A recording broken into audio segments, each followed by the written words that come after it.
জলে কোনো সমস্যা হয় না, না? জলে সমস্যা হয় না। পেয়ারা গাছ জলে একবার গাছের গ্রোথ হয়ে গেলে, গাছ বড় হয়ে গেলে 1-2 মাস জল বেঁধে থাকলেও সমস্যা নেই, গাছ সহজে মরে না।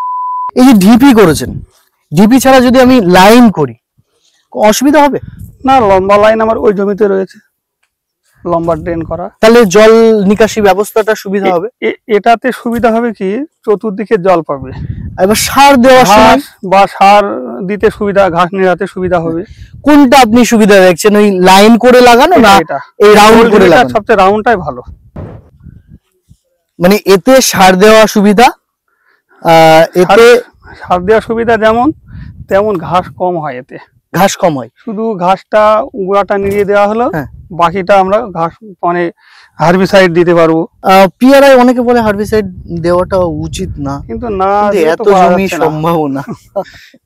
পরিমাণ আমরা ঘাস হচ্ছে। সবসময় বলি যে আপনারা ঘাস মারা থেকে দূরে থাকবেন।